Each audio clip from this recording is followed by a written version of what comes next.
পঞ্চায়েতে তুলকালাম কাণ্ড। অফিসের মধ্যে বেশ কিছু মহিলা ঢুকে পড়ে হঠাৎই প্রধানকে চুলের মুঠি ধরে টানা হ্যাচড়া করতে শুরু করলেন। তারপর ঘর থেকে বের করে বাইরে নিয়ে গিয়ে মাটিতে ফেলে লাথি থাপ্পড়, এমনকি তাকে বিবস্ত্র করার চেষ্টাও করা হয়। আর এই গোটা ঘটনাটি সিসিটিভি ফুটেজে ধরা পড়ে। পঞ্চায়েত কার্যালয়ের মধ্যে এইভাবে প্রধানকে মারধরের ঘটনা দেখে একেবারে শিউরে উঠেছেন সকলে। এই ঘটনার পিছনে তৃণমূলের ব্লক সভাপতির মদত রয়েছে বলে অভিযোগ করেছেন আক্রান্ত প্রধান, যদিও তার দায় অস্বীকার করেছেন ওই ব্লক সভাপতি।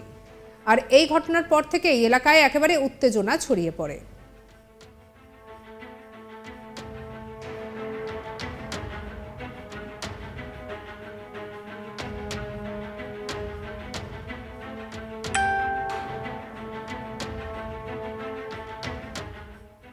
তবে বলে রাখি, ভিডিওটা এতটাই নৃশংস যে আমরা আপনাদের কাছে সম্পূর্ণ ভিডিও দেখাতে পারছি না। ঘটনাটি ঘটেছে পশ্চিম মেদিনীপুরের চন্দ্রকোনা 2 নম্বর ব্লকের বান্দিপুর 1 নম্বর গ্রাম পঞ্চায়েতের অফিসে। তৃণমূল পরিচালিত এই গ্রাম পঞ্চায়েতের প্রধান পিঙ্কি দলুই, তিনি তৃণমূলেরই জয়ী প্রধান। জানা গিয়েছে ওই ব্লকে তৃণমূলের 2টি গোষ্ঠী রয়েছে। একদিকে তৃণমূলের ব্লক সভাপতি হীরালাল ঘোষ, অন্যদিকে চন্দ্রকোনার তৃণমূল বিধায়ক অরূপ ধারা। আর এই 2 গোষ্ঠী কোন্দলের মধ্যেই বিভৎস মারধরের ঘটনা ঘটেছে বলে জানা গিয়েছে। এও জানা যাচ্ছে যে রোজকার মতোই সোমবার দুপুরে বান্দিপুর 1 নম্বর গ্রাম পঞ্চায়েতের প্রধানের চেয়ারে বসে কাজ করছিলেন পিঙ্কি দলুই। তখন তার সঙ্গে ছিলেন 2-1 জন। আর সেই সময় আচমকাই 12 থেকে 13 জন মহিলা তার অফিসে একে একে ঢুকে পড়েন। কোনো কথা বলার সুযোগ না দিয়ে হঠাৎ করে মহিলার দল চড়াও হয়ে যান প্রধানের ওপর। এলোপাথারি মারধর শুরু করেন, চুলের মুঠি ধরে টেবিলে ফেলে রীতিমতো টানা হেঁচড়া করতে থাকেন। এমনকি এরপরেই রুম থেকে বের হয়ে বাইরে মাটিতে ফেলে লাথি পর্যন্ত মারা হয়, এলোপাথারি মারধর করা হয় তাকে, এমনকি তাকে বিবস্ত্র করার চেষ্টা করা হয় বলে অভিযোগ।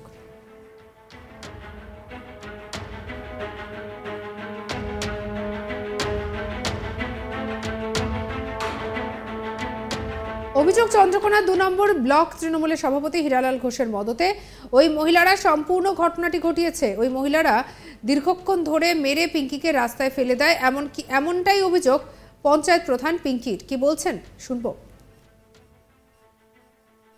ঘটনাটা বলতে ফার্স্ট যখন যেদিন আমাদের তৃণমূল জিতে, সেই দিনে হচ্ছে তোমার ভোট গণনা হলো। সেদিন আমি 11টা সাড়ে 11টার মধ্যে অফিসে ঢুকে যাই। সেদিন থেকে আমাকে হুমকার দেওয়া হচ্ছে, ফোন টোন করেনি কিছু। হীরালাল ঘোষের নেতৃত্বে এসে আমাকে প্রথমে হচ্ছে হুমকি দেওয়া গেলো যে সোমবার দিনে আসলে আপনাকে দেখে ছাড়বো। আর আজকেও সেম তাই, সেই কেসটি হয়েছে। আমাদের ব্লক সভাপতি হীরালাল ঘোষ বাইরের গেটে দাঁড়িয়ে আছে, দাঁড়িয়ে থেকে 12-13 জন মহিলাকে কথা বলে অঞ্চলে ঢুকালো। আমি দেখিনি অন্তত দিয়ে, এবারে অনেকজনই হবে, আমাকে যে কজন মারছে সেই মুহূর্তে কি এতজনের কথা বলা যাবে? পুরো অঞ্চলটা একবার ভর্তি হয়ে গেছে, এত মেয়ে আছে, মেয়ের সংখ্যা। প্রথমে আমাকে ভিডিও করা হলো, ভিডিও আমি বলছি কী জানতে চান বলুন, আমি সেরকমই উত্তর দেবো, আমাকে কথাটা বলতে দিন। আমার চুলটা ভিজা ছিল, তখন চুলটা খোলা ছিল। এবারে 4-5টা মহিলা আমার গালগুলো চড়ালো, চড়িয়ে চুলমুলটাই ধরে ফেললো, দিয়ে আমার শাড়ি টাড়ি সবকে খুলে দিয়ে, এই শাড়িটা আগিরটা খুলে দিয়েছে, আঁচলটা দিয়ে সেফটিন সব ছিঁড়ে আমার চলে গেল। হাতে লাগলো, পায়ে চিড়ে দিয়েছে, যে রক্ত বেরিয়েছে। পেটটাই 4-5 জন মেয়ে পা দিয়ে দোলকি দিল, সুই করে দিয়েছিল আমাকে, অঞ্চলের ভিতরেই সুই দিয়েছিল, রুমটাই বস করে দিয়েছিল। আমার রুমেই বেশি মারপিটটা হয়েছে, ফাঁকে কম হয়েছে। তারা আমাকে সবসময় টার্গেট রেখেছে, হীরালাল আমাকে ওই পদ থেকে সরাবে, আমাকে একদম সহ্য করতে পারে না সে। তার সঙ্গে সহমত হতে হবে, তার সঙ্গে যদি আমি মদ দিয়ে কাজ করি, তার কথা শুনি, আমি তার কথা শুনিনি। চুরি করতে হবে, হ্যাঁ, তলাবাজি সে করতে আসবে অফিসে, সেইটি আমাকে মেনে নিতে হবে প্রধান হয়। আমি সেটি মানিনি, আমি প্রতিবাদ করেছি বলে তাই আমার আজকে এই দশা। সেও তৃণমূলে, সে গোষ্ঠী তৈরি করেছে। সে বলতে চাইছে কি, আগে যেহেতু সে বোর্ড একটা চালিয়েছিল, সে সেম খুঁজছে যে আগের বোর্ডে যারা ছিল তাদেরকে নিয়ে রাজনীতি করব, প্রধানের চেয়ারে বসে থাকবে।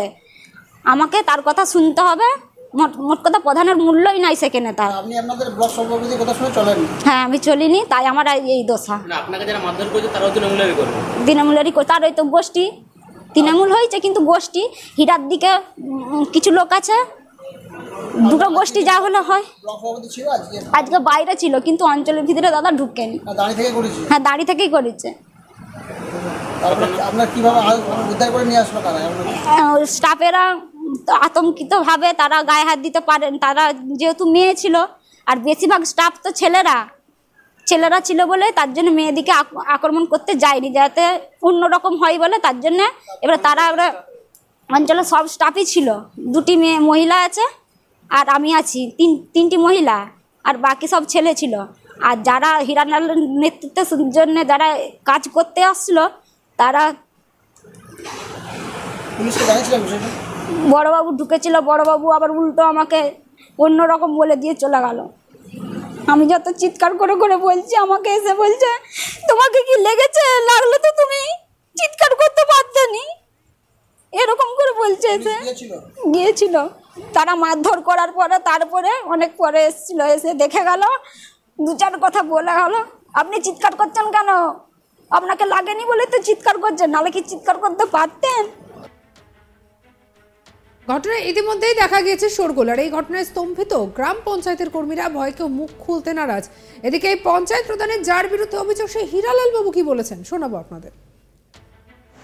একদম ভিত্তিহীন অভিযোগ। প্রপার কোয়ারি হোক না, আমি কোথায় ছিলাম, একটা ঘটনা ঘটেছে সেটাও দেখেছি। আবার পরশু দিনে কে অজ্ঞাত পরিচয় কিছু ব্যক্তি নজরুল গায়েনের নেতৃত্বে ওখানে পার্টি অফিস, শাসক দলের 4 তারিখে রেজাল্ট বেরিয়েছে, 7 তারিখে পার্টি অফিসের ভেতরে হোল টাইমার এবং আরও 3 জন কর্মীকে লাত চড় ঘুরছি মেরে লাঠি সোটা নিয়ে মদ খেয়ে 10-12টা মোটরসাইকেলে চড়াও হয়ে দুপুর 12টা-1টার দিকে যে ঘটনাটা ঘটিছে, তাহলে আমি যদি বলে দিই তার পাশে অরূপ ধারা দাঁড়িয়েছিল। এসব কাল্পনিক অভিযোগের কোনো ভিত্তি নেই এবং এটা ঘটনা টোটাল বিধায়কের পক্ষ থেকে সব শিখিয়ে দেওয়া হচ্ছে। আমি যখন 17 জানুয়ারি দলের দায়িত্ব পেয়েছি, 22শে জানুয়ারি আমি ছিলাম 20 কিলোমিটার দূরে। অভিষেক ব্যানার্জির নির্দেশ মতো জব কার্ড হোল্ডারদের নাম নথিভুক্তর জন্য প্রত্যেকটা 6টা অঞ্চলে ক্যাম্প চলছিল। এই 4 জন প্রধান, বান্দিপুর 1, বান্দিপুর 2, কুয়াপুর, বসনছোড়া, 4 প্রধান মিলে থানা, পুলিশ সব জায়গায় কোথায় কি হচ্ছে আমি জানিনি, আমি তো আকাশ থেকে পড়ে গেলাম। আপনার ব্লকে গ্রাম পঞ্চায়েতের মধ্যে প্রধান আক্রান্ত, কি বলবেন বিষয়টা? আমি ওটা একেবারে দর্থহীন ভাষায় এটা বলছি, এটা ঘটনা ঠিক হয়নি। কিন্তু সেটা যেমন ঘটনা, আবার তার আগের দিন পার্টি অফিসে দুপুরবেলা মদ খাইয়ে মোটরসাইকেল বাহিনী নিয়ে যে সেখানে চড়াও হয়ে যেটা। আর এদিকে বিধায়ক অরূপ ধারা কি বলছেন শোনাবো আপনাদের। ঘটনা একটা ঘটেছে চন্দ্রকোনা 2 নম্বর ব্লকের বান্দিপুর 1 গ্রাম পঞ্চায়েতের প্রধানের উপর আক্রমণ হয়েছে, তাকে হেনস্থা করা হয়েছে, তাকে মারধর করা হয়েছে। আমি প্রধানকে এবং পঞ্চায়েত মেম্বারদেরকে বলেছি পুলিশের কাছে অভিযোগ জানাতে। আমি পুলিশের সাথেও কথা। সঙ্গে রাখুন আজ তাক বাংলাকে সাবস্ক্রাইব করতে ভুলবেন না।